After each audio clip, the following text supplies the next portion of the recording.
Bonjour, aujourd'hui c'est vendredi et vous êtes sur Europocket News. Les thèmes de cette émission sont l'énergie nucléaire en Europe, la communication et YouTube. C'est parti.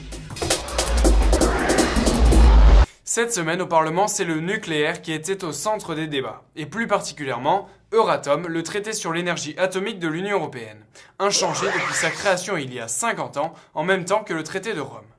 Les parlementaires ont enfin décidé de le réviser. Ils veulent que le Parlement soit délégué plus de pouvoirs de contrôle et d'observation de ce domaine sensible. Certains parlementaires espèrent également pouvoir ainsi ralentir cette renaissance du nucléaire dans l'Union européenne. Nous devrons nous réunir pour une conférence avant toute nouvelle construction d'un réacteur nucléaire, déclare le parlementaire allemande des Verts Rebecca Harms. Elle rappelle qu'on recense des milliers d'accidents chaque année dans les centrales nucléaires. Mais d'un autre côté, une étude publiée cette semaine montrait les 30 centrales électriques les plus polluantes d'Europe, et sur les 30, 10 se trouvent en Allemagne et 10 en Grande-Bretagne. 0 en France qui, on le sait, mise beaucoup plus sur le nucléaire. Le débat reste ouvert. Que pensez-vous de la communication en Europe? À chaque élection européenne, les parlementaires et commissaires européens constatent le gouffre qui se trouve entre citoyens et institutions. Le public est trop largement désintéressé, mais à qui la faute?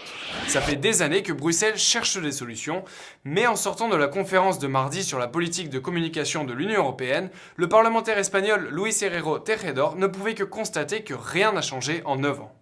Certains experts expliquent que pour mieux communiquer aux citoyens, il faut définir des groupes exacts à viser et cesser cette tendance de vouloir parler aux citoyens européens en général. Mais comme le précise Margot Wallström, ce qu'on ne veut pas non plus, c'est vendre l'Europe comme un produit. La conscience européenne des citoyens doit se révéler par des valeurs communes. Bon après c'est sûr, Rome ne s'est pas faite en un jour.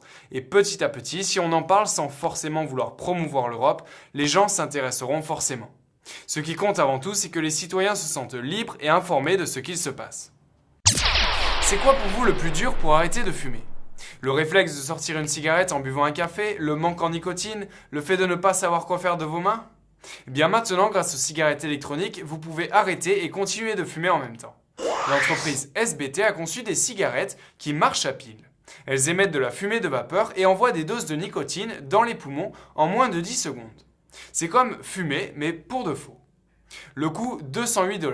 C'est cher, mais ça marche. Et SBT a déjà doublé son chiffre d'affaires depuis qu'elle vend le produit en Turquie, en Chine et en Israël. Et YouTube vient d'annoncer qu'il souhaiterait rémunérer les auteurs des vidéos les plus populaires. Le but est bien évidemment d'encourager amateurs et professionnels à poster des vidéos de qualité.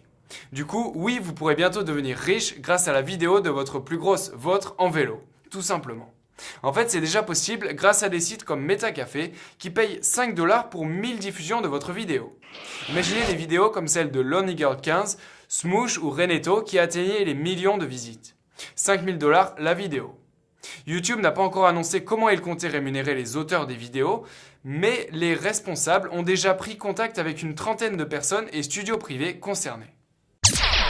Et maintenant, le clip des droits de l'homme numéro 5 de youthforhumanrights.org, pas de torture. When I was walking home from school, they asked me for my money.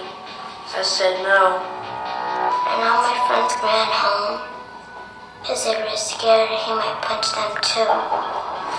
I was screaming, but he just wouldn't stop. He always said he would hit me. I just didn't think he actually would. I don't know what I did, but they just kept on kicking me.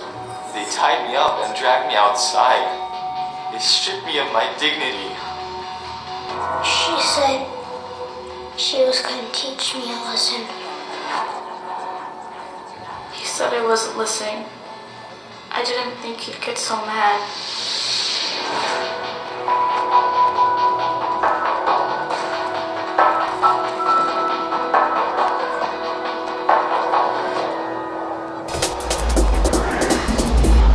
Voilà, c'est tout pour aujourd'hui. Bon week-end à tous et à lundi sur Europocket TV. Ciao!